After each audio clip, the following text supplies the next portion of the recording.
Hey petit Waster, comment tu vas? Déjà, je te souhaite une bonne année parce que c'est la première vidéo de 2019. C'est un peu la tradition chaque année, mais on essaye de prendre des bonnes résolutions. Et peut-être que parmi elles, il y a celle de se mettre au crossfit. Mais tu le sais peut-être pas, mais il y a quelques règles à respecter si on veut être un vrai crossfitter. Et notamment au niveau du look. Alors, c'est parti pour la vidéo.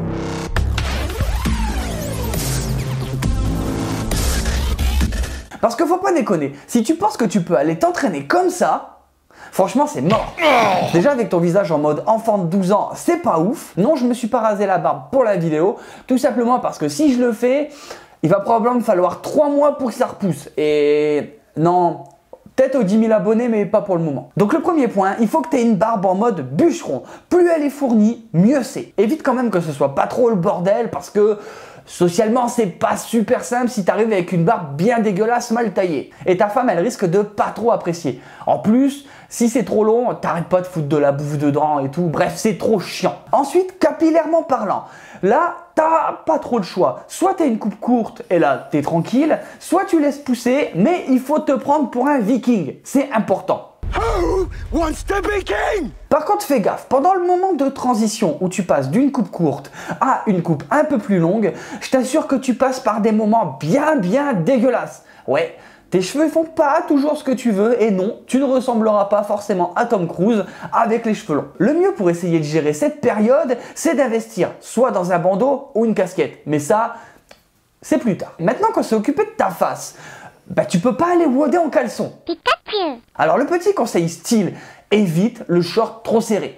C'est pas ouf. En plus, pour les exercices, c'est pas pratique. Donc prends un short où tu pourras être bien à l'aise dedans. Histoire que quand tu feras un squat complet de 1, tu craques pas ton short ou alors tu te retrouves pas le cul à l'air. Petite variante qui a son importance selon la saison. En ce moment, on peut pas dire qu'il fasse 40 degrés dehors. Et comme les honneurs de boxe, ils sont un petit peu relous et qu'ils aiment pas trop mettre le chauffage, vaut mieux que tu prévoies de mettre un leggings. Par contre, si tu veux garder un petit peu de swag, peut-être qu'il faut mettre ton short au-dessus. Ça évitera d'avoir un truc poutre apparente. Deuxième solution, tu peux mettre simplement un jogging. Ces trois options, elles sont un peu laissées à ton appréciation personnelle, selon ce que tu as envie de montrer, j'ai envie de te dire. Et surtout, ce que tu es prêt à assumer. Troisième point, le t-shirt. C'est vrai que ce point, il peut porter à confusion, étant donné que la durée de portage d'un t-shirt au CrossFit est d'approximativement 15 secondes. Mais quand même, quand tu arrives, ou même quand tu fais ton échauffement, il faut faire l'effort d'en porter un. Et là encore, dans le look du crossfitter, il y a quelques erreurs qu'il faut éviter. Déjà, même si tu es musclé, tu vas pas avec un putain de stringer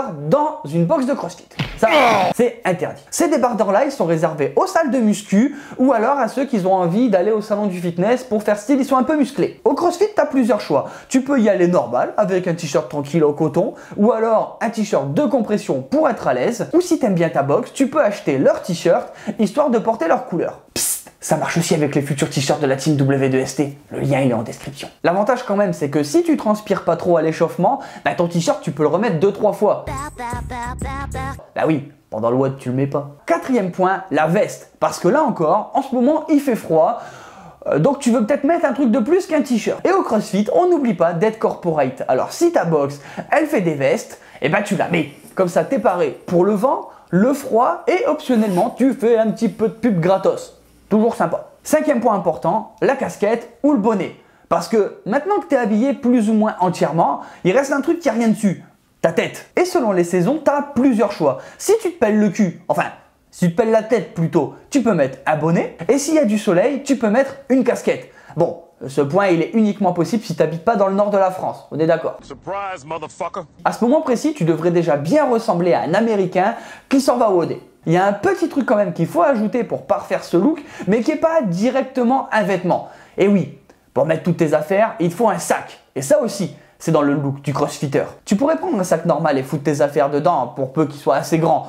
Mais non, c'est pas assez cool pour un crossfitter. Il te faut un sac militaire bien grand. C'est important ce détail. Il faut qu'il soit bien grand et surtout qu'il soit tactical, comme on dit. Faut juste que tu fasses gaffe à un truc. Parce que ces sacs, ils sont quand même relativement imposants. Et si t'es comme moi et que tu gères pas trop les proportions, tu risques de casser pas mal de choses autour de toi. Donc fais attention quand même. On sait jamais. Voilà, avec tous ces conseils, t'es paré pour aller WODer et je t'assure qu'on se foutra pas de ta gueule, tu seras bien le parfait petit crossfitter qui débute et qui est prêt à se défoncer la race et se prendre une bonne cartouche sur les WOD. Bon voilà petit waster, j'espère que ce nouveau format où je m'applique un petit peu plus t'a plu. N'hésite pas à le dire en commentaire, comme ça on pourra en parler. En attendant, la vidéo elle est terminée. Si t'es pas un dalleux, laisse un pouce bleu, abonne-toi. Si tu veux rejoindre la team et voir un petit peu plus de l'envers du décor, n'hésite pas à me rejoindre sur Instagram et Facebook, les liens ils sont en description comme d'habitude. Si tu veux porter les couleurs de la Team White et aider un petit peu à son développement et m'aider aussi du coup, tu peux aller en description et participer à la campagne Ulule. Je t'en remercierai vraiment beaucoup.